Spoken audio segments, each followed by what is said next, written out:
Good morning बच्चों। Please sit down. ये कहावत सुनी है कि ये सीढ़ियाँ उनको मुबारक हो, ये सीढ़ियाँ उनको मुबारक हो जिन्हें छत पर जाना है, जिन्हें छत पर जाना है। हम तो आसमान में उड़ने की आरज़ू रखते हैं क्योंकि हमें अपना रास्ता खुद ही बनाना है, हमें रास्ता अपना खुद ही बनाना है। समझ भाई? दोबारा सुनना है, ये सीढ़ियाँ उनको मुबारक हो जिन्हें छत पर जाना है। हम तो आसमान में उड़ने की आरज़ू रखते हैं क्योंकि हमें अपना रास्ता खुद ही बनाना है। संगीत सुनने से ज्ञान नहीं मिलता, मंदिरों में जाने से भगवान नहीं मिलता। पत्थर तो इसीलिए पूछते हैं लोग क्योंकि भरोसे के लायक कोई इंसान नहीं मिलता, भरोसे के लायक कोई इंसान नहीं मिलता, इसीलिए पत्थरों को पूजा जाता है। हवाओं की तरह चलना भी सीखेंगे और पक्षियों की तरह उड़ना भी सीखेंगे। बात है अपने कैरियर की तो सूरज की तरह जलना भी सीखेंगे। हम जवान लोगों को विद्यालय तैयारी करा रहे हैं। विषय है हमारा अंकगणित। क्लास 42 पहले हो चुकी है और अब क्लास है 43। ठीक है, क्लास नंबर कितनी है? 43। तो कुछ सवाल है, 6 सवाल है और हमारा हर एक सवाल बहुत अच्छा है जो पेपर में आए हुए हैं। चलिए देखते हैं। पहला क्वेश्चन है, सभी बच्चे ध्यान दें। कितनी राशि 5% वार्षिक दर से निवेश करने पर 7 वर्ष 8 महीने में 575 रुपये ब्याज देगी? यानी कि हमारे पास जो राशि है वो है नहीं, हमको वो ही ज्ञात करनी है। तो लिखेंगे, देखिए लिखेंगे ब्याज है हमारी राशि, यहाँ लिख देंगे दर दी हुई है, दर को रेट कहते हैं। कितनी है ये? 5% वार्षिक, 5% वार्षिक। ठीक है, और समय दे रखा है उसने, समय को कहते हैं टाइम, टी से प्रदर्शित करते हैं, टी फॉर टाइम। समय दे रखा है उसने 7 वर्ष 8 महीने, 8 महीने। अगर इसको सही रूप में लिखा जाए तो इसको लिख सकते हैं हम 7 + 8/12। 4 से काटना, 4 दूनी 8 और 4 तिया 12। फिर इसको करते हैं हम 7 + 2/3, 7 तिया 21 और 2 23। तो ये हो जाएगा 23/3 वर्ष। ये हो गया हमारा समय। ठीक है, अब हमको करना क्या है? उसने दे रखा है ब्याज। ब्याज को कहते हैं इंटरेस्ट।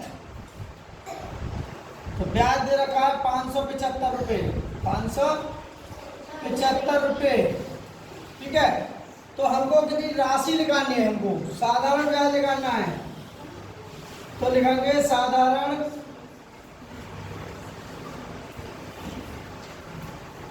ब्याज बराबर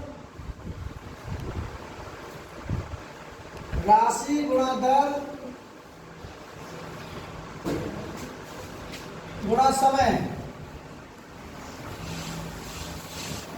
बटे 100। ठीक है, साधारण ब्याज उसने दे रखी है, ये साधारण ब्याज है, साधारण ब्याज दे रखी है उसने 575 रुपये इक्वल राशि हमको ज्ञात करनी है गुणा दर हमारी कितनी है? 5% है। समय हमारा कितना है? समय है 23/3। तो यहाँ ले लेंगे 23, यहाँ के बटे 3 और सबके बटे कितना है? 100 गुणा। अब देखिए 5 से अगर 23 से काटते हैं, 23 25 बार कट रहा है। ठीक है, अब हमारा बच्चा इधर 5 25 बराबर राशि गुणा 5 बटे 100 गुणा 3, 5 से काटने 5 पंजे 25। ठीक है, अब देखिए यहाँ आगे करते हैं तो इधर बचा हमारा 5 इक्वल राशि बटे 100 दिया 300। इसकी एक ट्रांसपोर्टर ये विकलांग है, कैंची की गुणा कर देंगे, राशि में 1 की गुणा करेंगे तो राशि आ जाएगा और बराबर 5 गुणा 300, तो ये हो जाएगा राशि बराबर 5 दिया 1500 रुपये आ जाएगी राशि, और यही हमारा आ जाएगा बिल्कुल राइट आंसर। और ये राशि ही पूछ रहा है, राशि ही पूछ रहा है, यही हमारा आंसर है। अब विकल्प में देखेंगे 1500 बिल्कुल राइट आंसर है, पहला ही, दूसरा गलत, तीसरा गलत, चौथा भी गलत। जोया, तो जोया जो है, इस लड़की का नाम है जोया, और जोया धान की एक वैरायटी है, सबसे पहली वैरायटी है जोया, जिसे विश्व की जादुई धान कहते हैं, विश्व की जादुई धान कहते हैं। जोया सर्वप्रथम वैरायटी है धान की, जोया जो जादुई धान के नाम से पुकारी जाती है। और एक है भारत की जादुई धान की वैरायटी IR8, जो कहाँ की जाती है, भारत की। ठीक है, दूसरा क्वेश्चन है, एक त्रिभुज की भुजाएं 3:2:7 के अनुपात में है, यदि इसका परिणाम 60 सेंटीमीटर है, वो इसकी भुजाएं सेंटीमीटर में होंगी। ठीक है, तो देखिए यहां बना लेते हैं हम एक ट्राइएंगल, यानी कि त्रिभुज। इसको लिख लेते हैं A, इसको लिख लेते हैं B, इसको लिख लेते हैं C, इसको कहते हैं त्रिभुज। त्रिभुज किसे कहते हैं, 3 भुजाओं से घिरी आकृति को त्रिभुज कहते हैं। पहली भुजा ये रही, दूसरी ये रही, और तीसरी ये रही, तो यानी कि 3 भुजाओं से घिरी आकृति को त्रिभुज कहते हैं। अब त्रिभुज में अनुपात दे रखा है, इसको मान लेते हैं 3x, दूसरी भुजा को मान लेते हैं 5x, तीसरी भुजा को मान लेते हैं 7x। अब कह रहा है त्रिभुज का परिणाम, त्रिभुज का परिणाम, तो त्रिभुज का परिणाम का मतलब है तीनों भुजा, यानी कि 3x plus 5x plus 7x। तो परिणाम उसने दे रखा है, परिणाम के नीचे लिख देंगे कितना दे रखा है परिणाम, 60 सेंटीमीटर। अब इन्हें जोड़ेंगे 7 5 12 और 3 15x, 15x। ठीक है, 15 से काट देंगे, 15 चौके 60, तो 4 बराबर x, तो x की वैल्यू आ गई 4। अब वो कह रहा है कि यदि इसका परिणाम 60 सेंटीमीटर, इसकी भुजाएं होंगी, तो लिखेंगे त्रिभुज की भुजाएं, त्रिभुज की भुजाएं। तो देखिए पहले त्रिभुज यानी कि ए बी कितना है हमारा 3x, तो यानी कि 3x का मतलब है 3 गुणा x की वैल्यू रख देंगे 4, ये x की वैल्यू है ना ये, तो 4 3 चौके 12 सेंटीमीटर हो गई। फिर ए बी के बाद में BC, BC हमारी है 5x, 5 गुणा x की वैल्यू कितनी है 4, और 5 चौके 20 सेंटीमीटर। फिर लिखेंगे CA या AC, हमारी 7 सेंटीमीटर, 7x, सॉरी 7 गुणा x की वैल्यू 4, 7 चौके 28 सेंटीमीटर। अब वो कह रहा है त्रिभुज की भुजाएं आ गई है। अब कह रहा है उनकी भुजाओं की संख्या बताइए क्या है। तो भुजाएं हमारी कौन सी हो गई, सबको दी गई होंगी अब तो, है तो कौन कौन सी आएगी, 12, 20 और 28। तो यही हमारा क्या हो जाएगा आंसर, क्या हो जाएगा अब विकल्पों में देख लेते हैं। 9, 15, 21 नहीं, 12, 21, 27 नहीं, 12, 20, 28 बिल्कुल सही है, राइट आंसर है सी और ना ही है।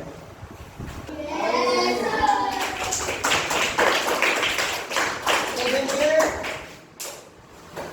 जो पेड़ पौधे हंसते हैं और मुस्कुराते हैं और रोते हैं, किसने कहा था, कौन बताएगा, बताइए। जगदीश चंद्र बसु। शाबाश, जोरदार ताली। किसने कहा था, जगदीश चंद्र बसु ने। Very good. क्या नाम है तेरा, सौरभ गांगुली। तो छक्का घूम मारा भैया, बैठ जा। और पौधों को कौन सा ट्रीटमेंट दिया गया था, कौन बताएगा,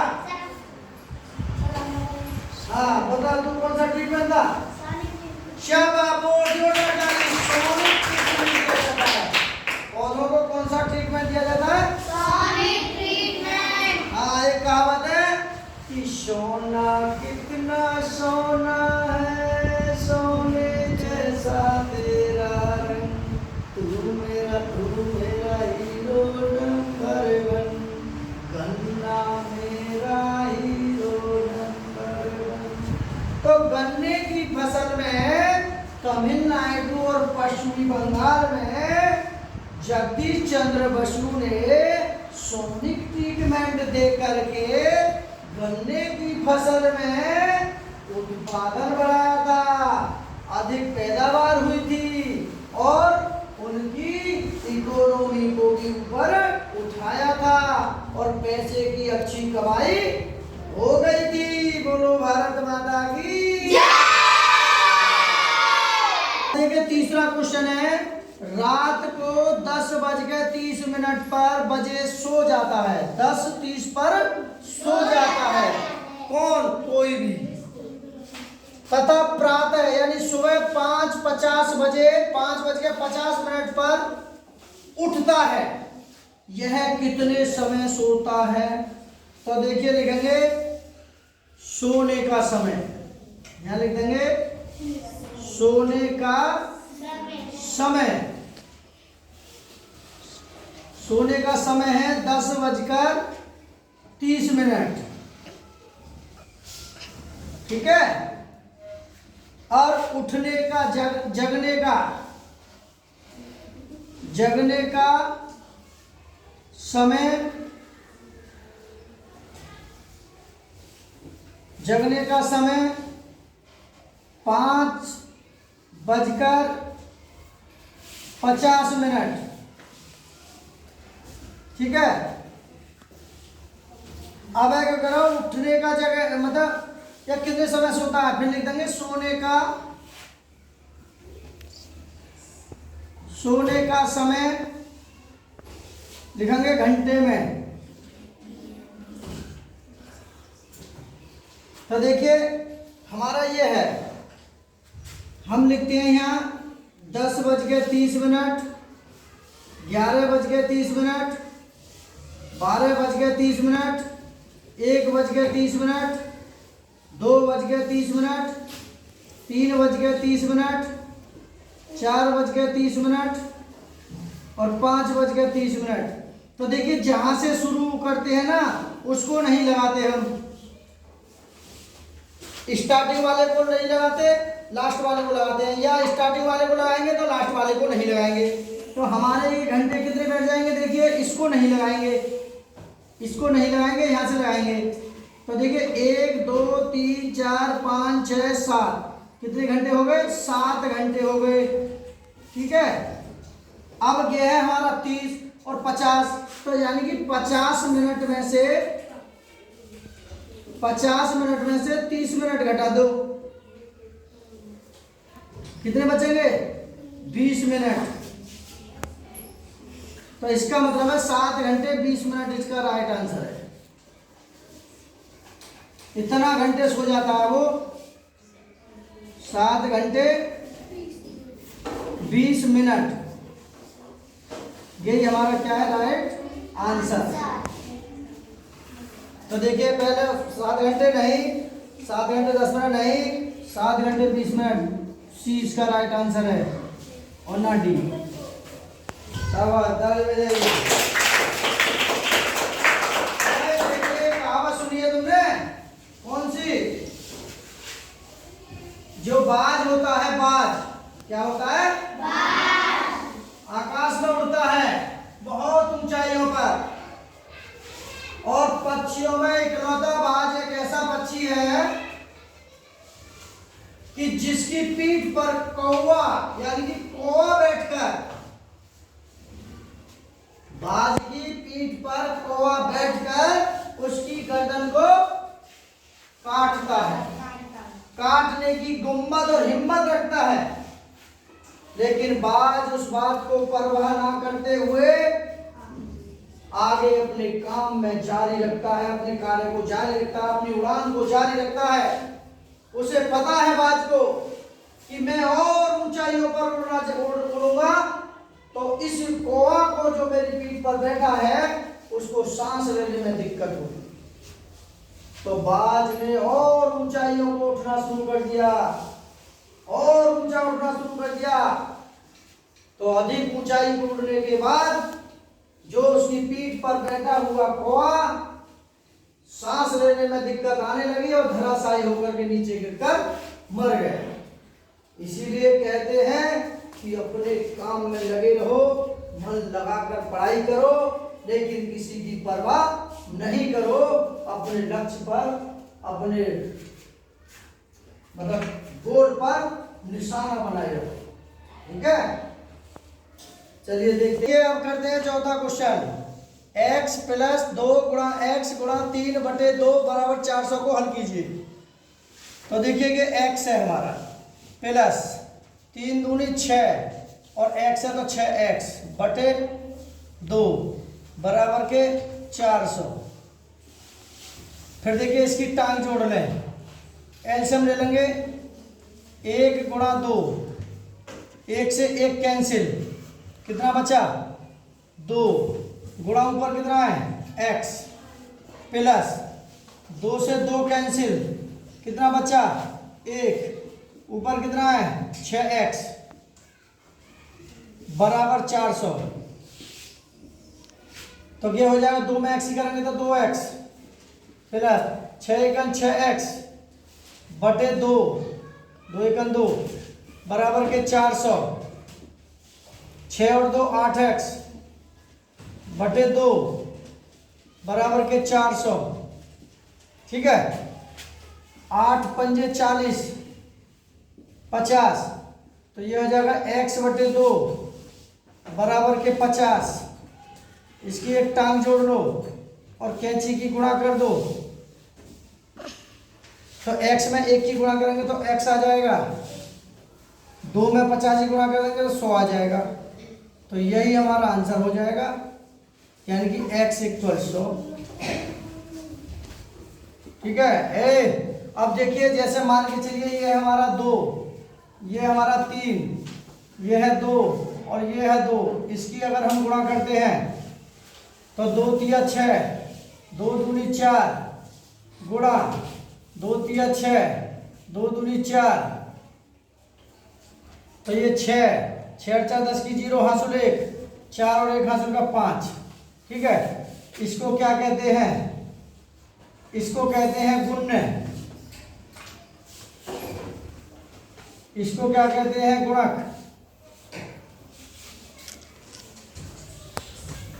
इसको क्या कहते हैं? प्रथम सोपान। प्रथम सोपान। इसको क्या कहते हैं? द्वितीय सोपान।